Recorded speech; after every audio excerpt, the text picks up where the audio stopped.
Hello दोस्तों, स्वागत है आप सभी का विजुअल आर्ट्स स्टडी चैनल में। जैसा कि हमने अनाउंस किया है कि हम टीजीटी की तैयारी स्टार्ट कर रहे हैं। तो टीजीटी की तैयारी हम 4 मई से स्टार्ट कर रहे हैं और मेरा नाम है सर्वेश त्रिपाठी और मैंने इलाहाबाद यूनिवर्सिटी से फ़ाइन आर्ट्स किया है, बैचलर ऑफ फाइन आर्ट्स और एमए पेंटिंग में। मेरी उपलब्धियां हैं कि मैंने नेट क्वालिफाइड किया है और यूपी टीजीटी 2016 में सिलेक्शन हुआ है, एनवीएस में सिलेक्शन हुआ है, इंटरव्यू दे के आया हूँ और केवीएस में भी सिलेक्शन हुआ है हमारा 2018 वाली वैकेंसी में।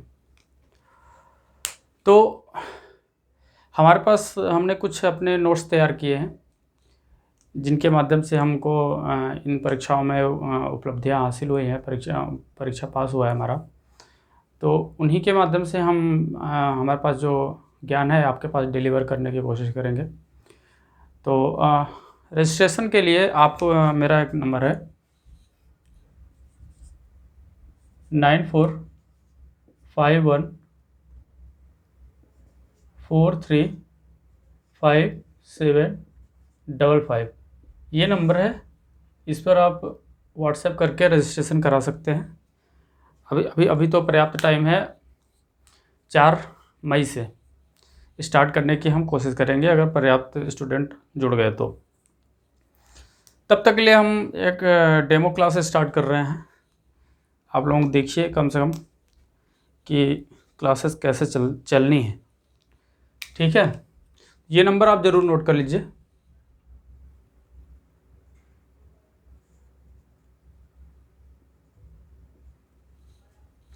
ये नंबर आप ज़रूर नोट कर लीजिए।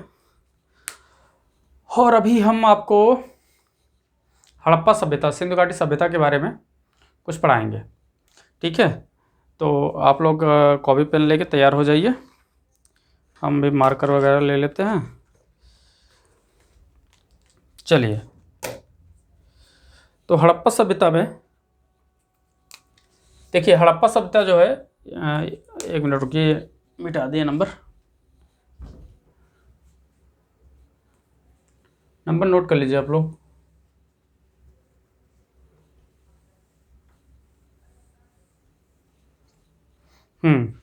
तो हम लोग सिंधु घाटी सभ्यता, सिंधु घाटी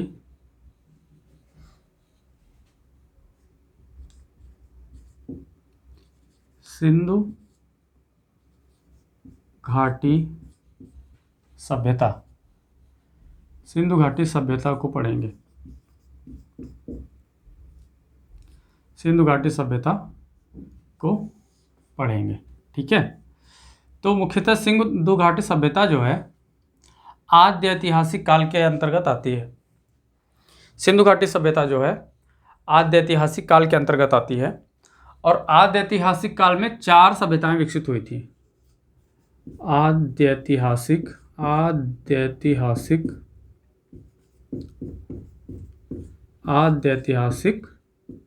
काल, आद्य ऐतिहासिक काल में 4 सभ्यताएं विकसित हुई थी, जिनमें से एक हमारी सिंधु घाटी सभ्यता भी है। भारत की सभ्यता के नाम पर सिंधु घाटी सभ्यता आद्य ऐतिहासिक काल के अंतर्गत विकसित हुई थी। सिंधु घाटी सभ्यता। बाकी की 3 सभ्यताएं कौन कौन सी हैं? एक है, कौन सी सभ्यता?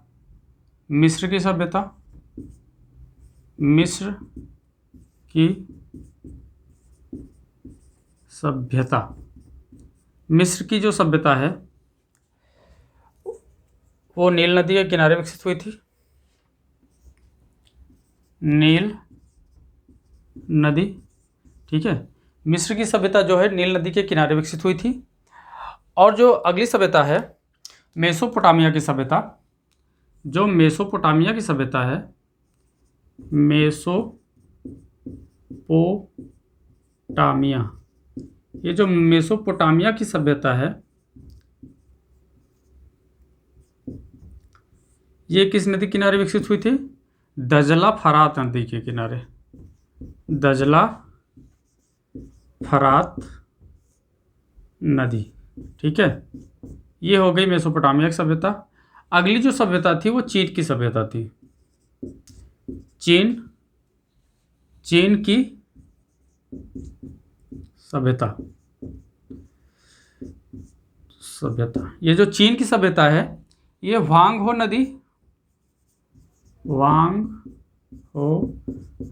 नदी, जिसे पीली नदी भी कहते हैं, पीली नदी के किनारे विकसित हुई थी। तो इन्हीं में से एक हमारी जो भारत की सभ्यता है, जिसे हम सिंधु घाटी सभ्यता के नाम से जानते हैं, इसको हम लोग पढ़ेंगे। आप इसको नोट कर लीजिए।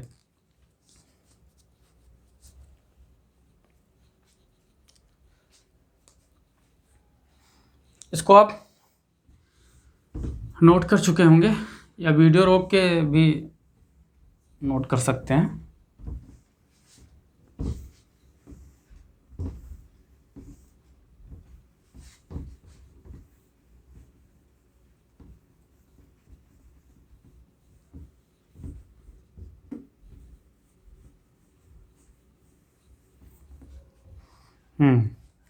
तो हम शुरू करते हैं सिंधु घाटी सभ्यता को।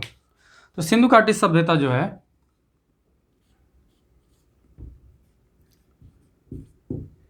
जो सिंधु घाटी सभ्यता है, इसे जो है कांस्य युगीन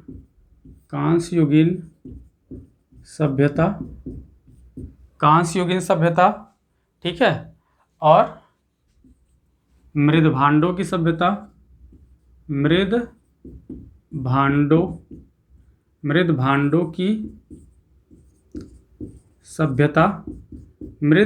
की सभ्यता तथा नगरीय सभ्यता।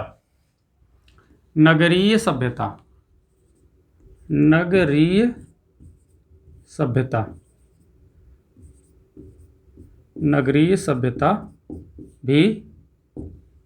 सभ्यता भी कहते हैं। नगरीय सभ्यता भी कहते हैं। ठीक है, सिंधु घाटी की सभ्यता को कांस्य युगीन सभ्यता, मृदभांडों की सभ्यता तथा नगरीय सभ्यता भी कहते हैं। ठीक है, चलिए अगला है, ये जो सिंधु घाटी सभ्यता है 3 देशों में पाई गई। सिंधु घाटी सभ्यता के अवशेष सिंधु घाटी सभ्यता के अवशेष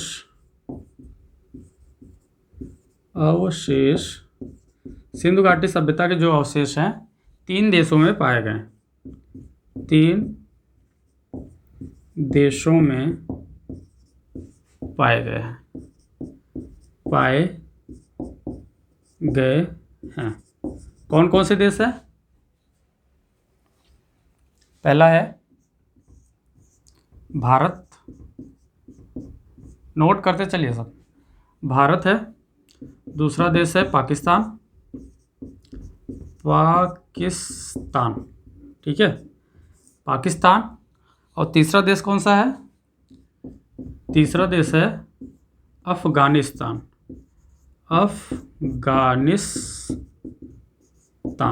ठीक है, ये 3 देश हैं सिंधु घाटी सभ्यता के जो अवशेष हैं 3 देशों में पाए गए हैं। सिंधु घाटी सभ्यता के अवशेष 3 देशों में पाए गए हैं। अब सिंधु सभ्यता को वर्तमान में 9 नगर इसके परिपक्व माने गए हैं।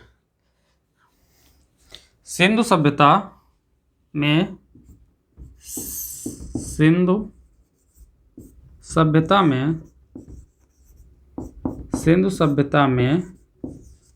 परंपरागत रूप से परंपरागत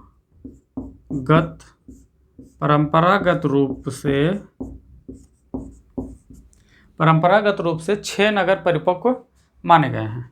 सिंधु सभ्यता में परंपरागत रूप से 6 नगर परिपक्व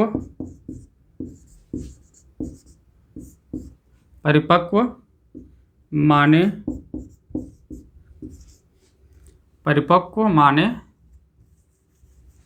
गए। सिंधु सभ्यता में परंपरागत रूप से 6 नगर परिपक्व माने गए हैं। ठीक है। और वर्तमान में सिंधु सभ्यता में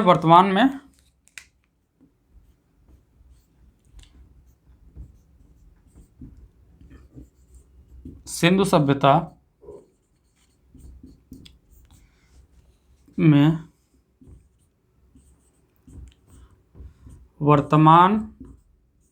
वर्तमान में 9 नगर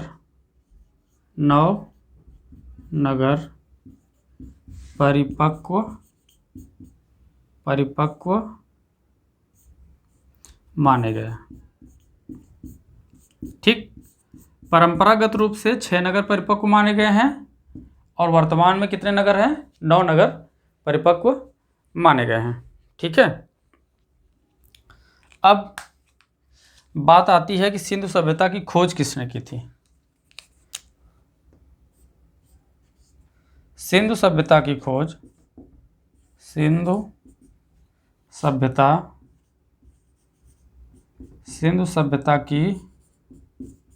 खोज किसने किया था? Sir John marshal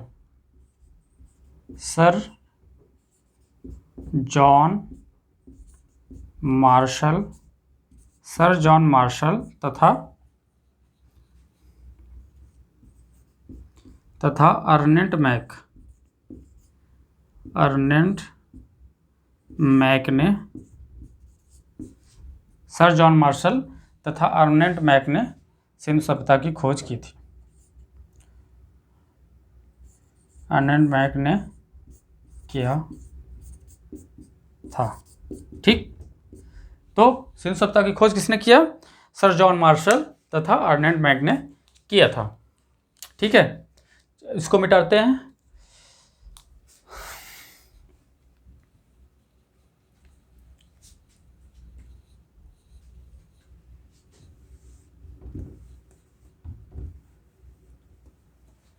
sir John Marshall तथा अर्नेस्ट मैक ने सिंधु सभ्यता की खोज की थी।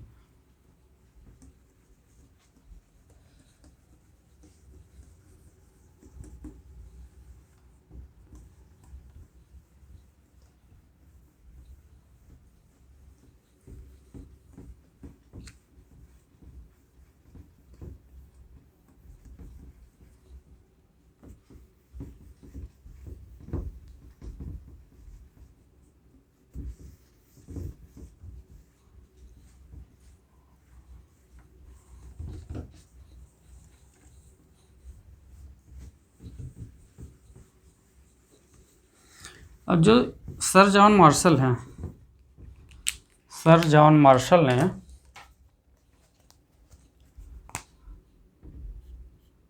सिंधु सभ्यता को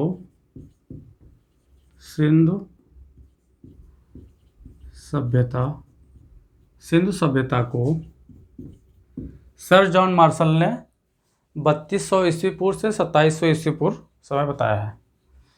सर जॉन मार्शल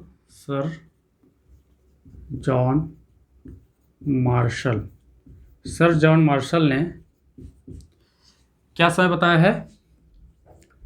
3200 ईस्वी पूर्व से 2700 ईस्वी पूर्व इसका समय बताया है।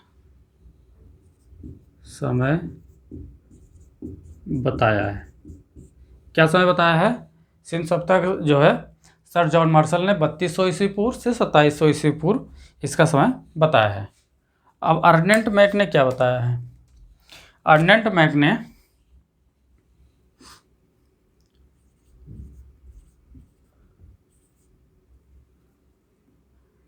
अर्नेंट मैक, अर्नेंट मैक, अर्नेंट मैक ने क्या बताया है? 2700 ईस्वी पूर्व, 2700 ईस्वी पूर्व से 1700 ईस्वी पूर्व, 1700 ईस्वी पूर्व सिंधु सभ्यता का समय बताया है। 2700 ईस्वी पूर्व से 1700 ईस्वी पूर्व बताया है। ठीक, ये हो गई खोज की बात। अब सिंधु सभ्यता के जो परिपक्व नगर हैं जिनके बारे में हम आगे पढ़ेंगे, सिंधु सभ्यता के नगर, सिंधु सभ्यता के सिंधु सभ्यता के सिंधु सभ्यता सिंधु सभ्यता के नगर, परिपक्व नगर जो हैं, ये कौन कौन से हैं उसको लिखिए। पहला है हड़प्पा, हड़प्पा। दूसरा है मोहनजोदड़ो, मोहनजोदड़ो, हड़प्पा, मोहनजोदड़ो, चन्होदड़ो,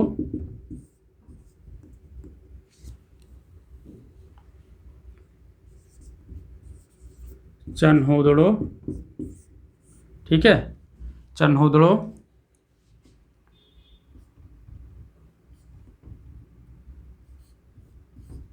हड़प्पा, मोहनजोदड़ो, चन्होदड़ो, कोट दीजी, कोट दीजी, आलमगीर,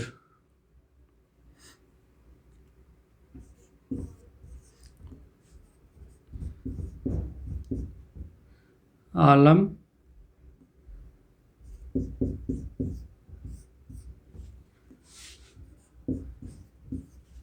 कालीबंगा, कालीबंगा,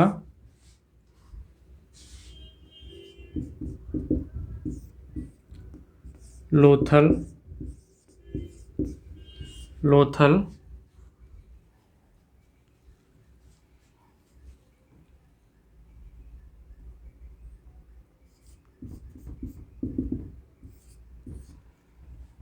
सुरकोटदा,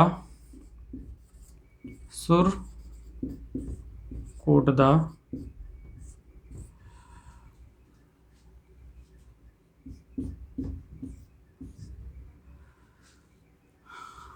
धौलावीरा,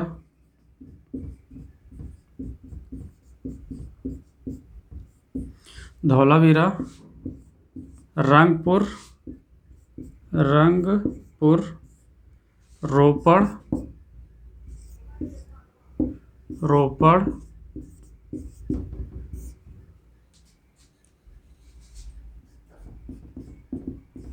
बनवाली, बनवाली, रोपड़, बनवाली, ठीक है। कौन कौन सा हुआ? हड़प्पा, मोहनजोदड़ो, चन्होदड़ो, कोट दीजी, आलमगीर, कालीबंगा, लोथल, सुरकोटदा, धौलावीरा, रंगपुर, रोपड़, बनवाली, और एक है क्या? देशलपुर, देशलपुर, ठीक। ये परिपक्व नगर हैं जिनके बारे में आगे हम लोग विस्तार से पढ़ेंगे, ठीक है। चलिए, इसको आप लोगों ने नोट कर लिया होगा, उम्मीद करते हैं हम। अब इसको मिटाते हैं, फिर आगे बढ़ते हैं। कौन कौन सा नगर है? हड़प्पा, मोहनजोदड़ो, चन्होदड़ो, कोट दीजी, आलमगीर, कालीबंगा, लोथल, सुरकोटदा, धौलावीरा, रंगपुर, रोपड़ और बनवाली और देशलपुर। ये कुछ परिपक्व नगर हैं जिनके बारे में आगे हम लोग पढ़ाई करेंगे।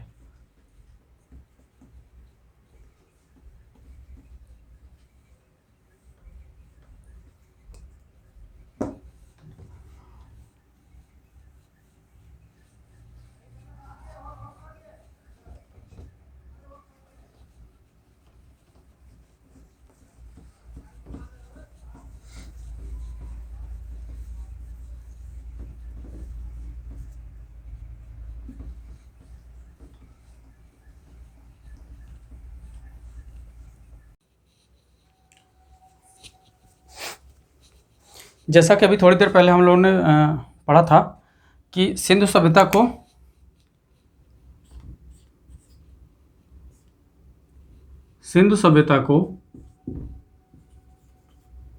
नगरीय सभ्यता भी कहते हैं। क्या कहते हैं? नगरीय सभ्यता। सिंधु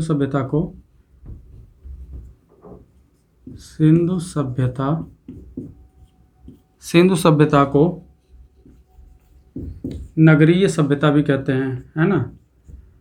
नगरीय सभ्यता भी कहते हैं। तो इसके प्रमुख नगर कौन कौन से हैं?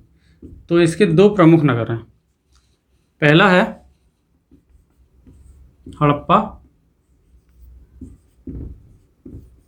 हड़प्पा और दूसरा नगर है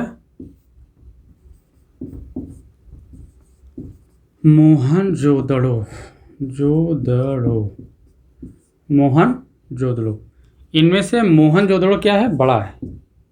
मोहनजोदड़ो बड़ा है। ठीक।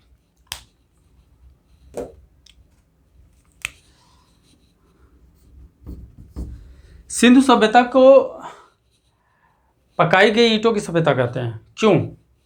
क्योंकि सिंधु सभ्यता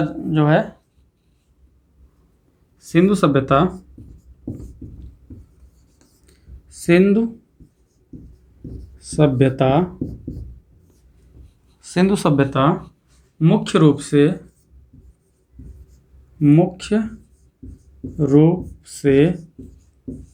स्थापत्य कला का नमूना है।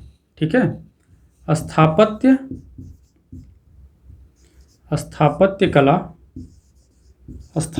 कला का नमूना है। ठीक है? स्थापत्य कला का नमूना है, इसलिए इसे पकाई गई ईंटों की सभ्यता भी कहते हैं। इसलिए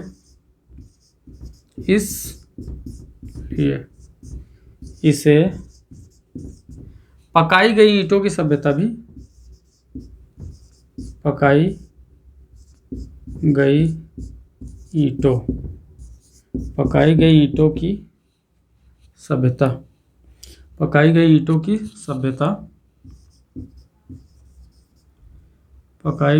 की सभ्यता भी कहते हैं।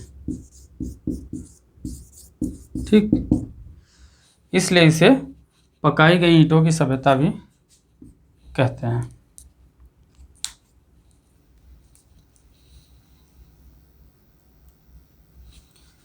पकाई गई ईंटों की सभ्यता भी कहते हैं। ठीक है? अगला है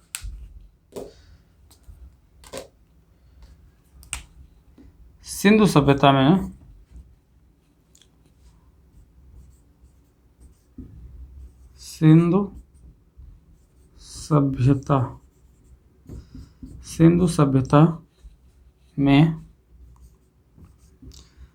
पुरुषों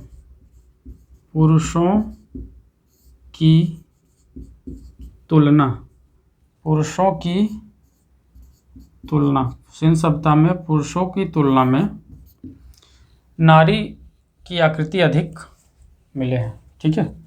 सिंधु सभ्यता में पुरुषों की तुलना में नारी आकृति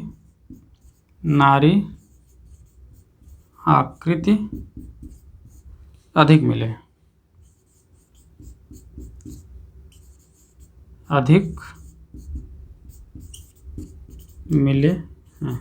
ठीक है?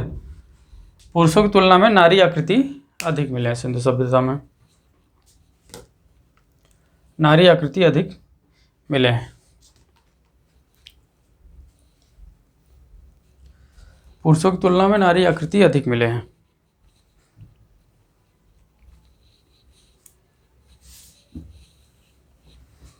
सब नोट करते चलिए, बहुत इंपॉर्टेंट चीज़ें हैं।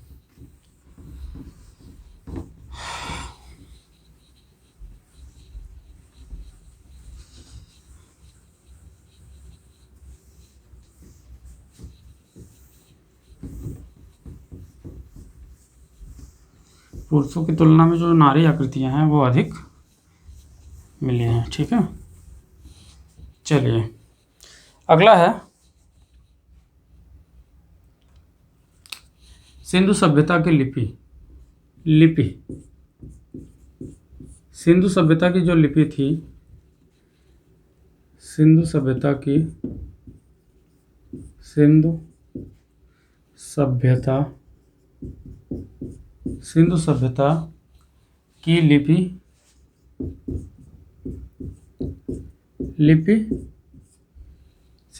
की लिपि कौन सी थी? चित्राक्षर।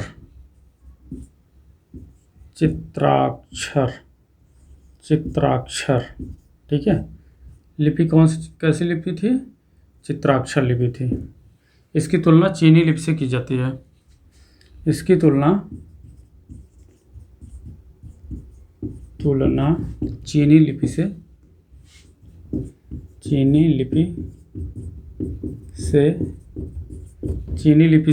की जाती है। अब जो चीन का जो लैंग्वेज है, जो चीन की जो लिखावट है, वो सिंबॉलिक में है ना, इसी कारण से इसकी तुलना जो है चीनी लिपि से की जाती है। ठीक है, चलिए अगला है सिंधु सभ्यता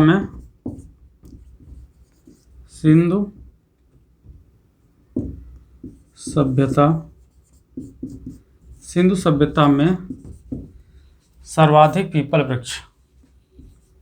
सर्वाधिक क्या है? वृक्षों में सर्वाधिक पीपल वृक्ष।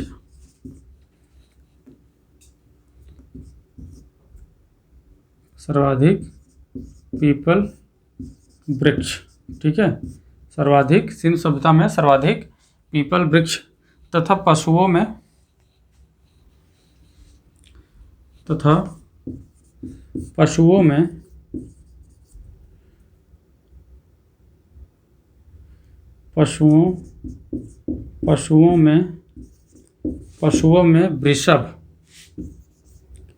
वृषभ बैल की एक प्रजाति है। ठीक है, बैल को ही बोलते हैं मुख्यतः, बट थोड़ा सा अलग होता है। पीपल वृक्ष तथा पशुओं में वृषभ का अंकन हुआ है। सर्वाधिक अंकन पशुओं में किसका अंकन हुआ है? सर्वाधिक वृषभ का, और वृक्षों में पीपल वृक्ष का। ठीक है, सिंधु सभ्यता में वृक्षों में सर्वाधिक पीपल का और पशुओं में वृषभ का अंकन हुआ है। ठीक,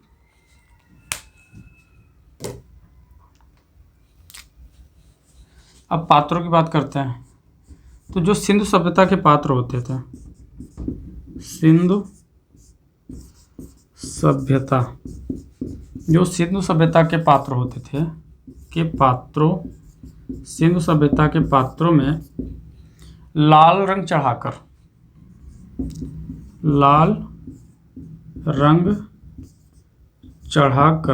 सिंधु सभ्यता के पात्रों में लाल रंग चढ़ाकर उसमें काले रंग से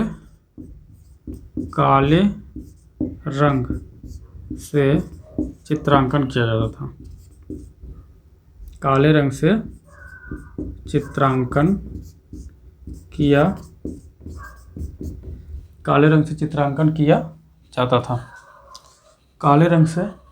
चित्रांकन किया जाता था। ठीक है, नोट कर लीजिए। सिंधु सभ्यता के पात्रों में जो है लाल रंग चढ़ाकर इसमें काले रंग से चित्रांकन किया जाता था।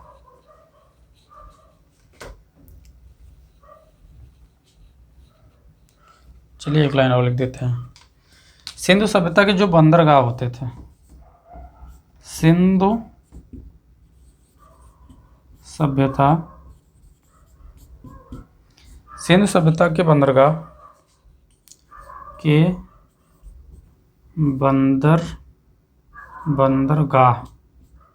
सिंधु सभ्यता के बंदरगाह लोथल एवं सुरकोटदा से प्राप्त हुए हैं। लोथल एवं सुरकोटदा सुरकोटदा, लोथल एवं सुरकोटदा से प्राप्त हुए हैं। ठीक है, सिंधु सभ्यता के जो बंदरगाह हैं लोथल एवं सुरकोटदा से प्राप्त हुए हैं। नोट कर लीजिए इसको। सिंधु सभ्यता के जो बंदरगाह हैं लोथल एवं सुरकोटदा से प्राप्त हुए हैं।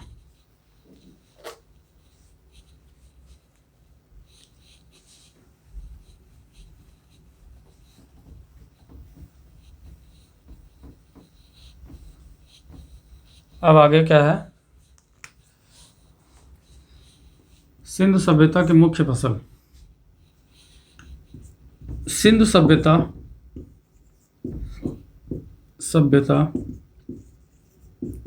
सिंधु सभ्यता की मुख्य फसल, सिंधु सभ्यता की मुख्य फसल कौन कौन सी थी? सिंधु सभ्यता की मुख्य फसल कौन कौन सी थी? गेहूं तथा जौ। ठीक है, सिंधु सभ्यता की जो मुख्य फसल थी गेहूं तथा जौ। ठीक है, सिंधु सभ्यता की मुख्य फसल गेहूं तथा जौ थी, तथा मिठास के लिए ये लोग मिठास के लिए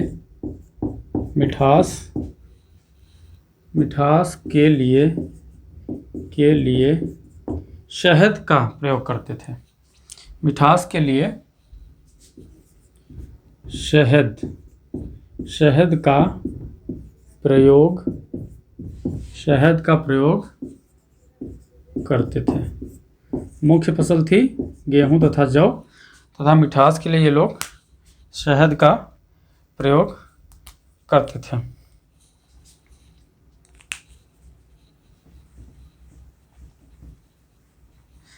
वृक्ष पूजा तथा शिव पूजा के साक्ष्य भी सिंधु सभ्यता से मिले हैं। वृक्ष पूजा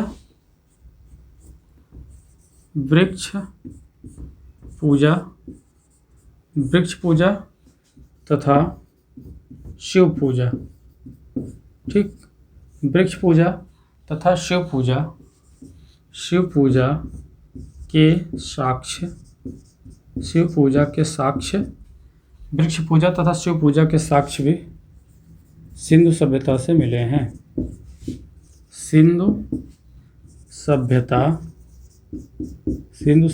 से मिले। वृक्ष पूजा तथा शिव पूजा के साक्ष्य भी सिंधु सभ्यता से मिले हुए हैं। वृक्ष पूजा तथा शिव पूजा के साक्ष्य भी सिंधु सभ्यता से मिले हुए हैं। ठीक है, अब मनके बनाने के जो कारखाने होते थे, मनके बनाने के कारखाने जो मालों में प्रयोग किए जाते हैं। ठीक है, मनके बनाने के कारखाने मनके बनाने के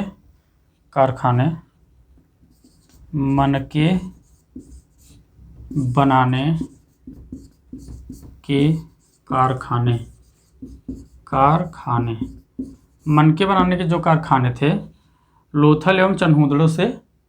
ठीक है, मनके बनाने के कारखाने सिंधु सभ्यता में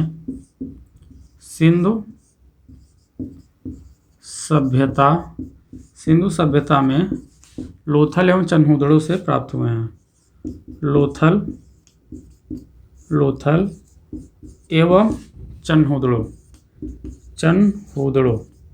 लोथल एवं चनहूदड़ों से प्राप्त हुए।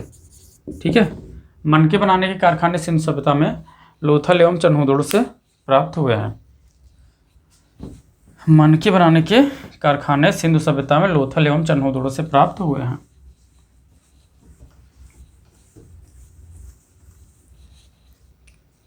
मनके बनाने के कारखाने सिंधु सभ्यता में। ठीक है, अब अगला है सिंधु सभ्यता में ही माप और बाट की प्रणाली विकसित हुई थी। सिंधु सभ्यता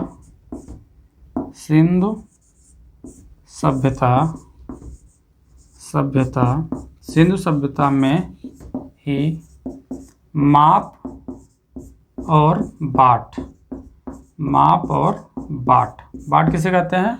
जो बटखरा होता है जिससे तौला जाता है। तो सिंधु सभ्यता में ही माप और बाट की प्रणाली सिंधु सभ्यता में ही माप और बाट की प्रणाली विकसित हुई।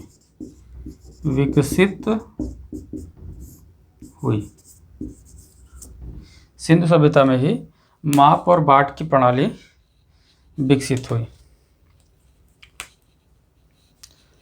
चलिए ऊपर लिखते हैं,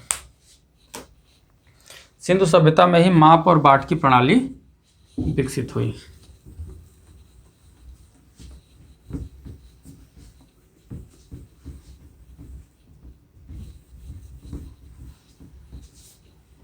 सिंधु सभ्यता में ही माप और बाट की प्रणाली विकसित हुई।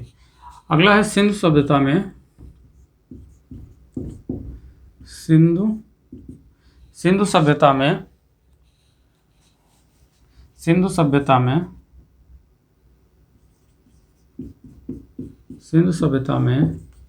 अग्निकुंड के साक्ष्य।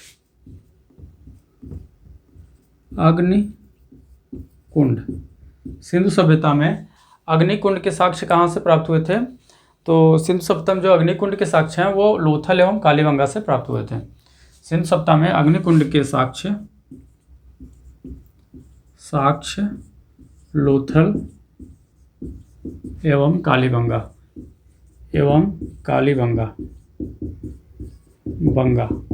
से, अग्निकुंड के साक्ष्य लोथल एवं कालीबंगा से प्राप्त हुए।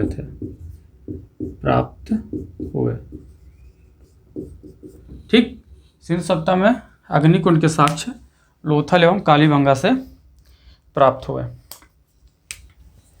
अब जो मृण मूर्तियाँ बनी थी सिंधु सभ्यता में, मृण मूर्ति मतलब मिट्टियों की मूर्तियाँ। सिंधु सभ्यता में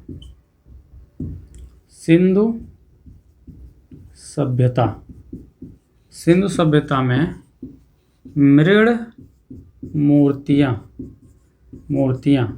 सिंधु सभ्यता में जो मृण मूर्तियाँ थी वो किस पद्धति में बनी थी? ठीक है, तो सिंधु सभ्यता की जो मृण मूर्तियाँ थी वो चिकोटी पद्धति से बनाई गई थी। तो सिंधु सभ्यता में मृण मूर्तियाँ चिकोटी पद्धति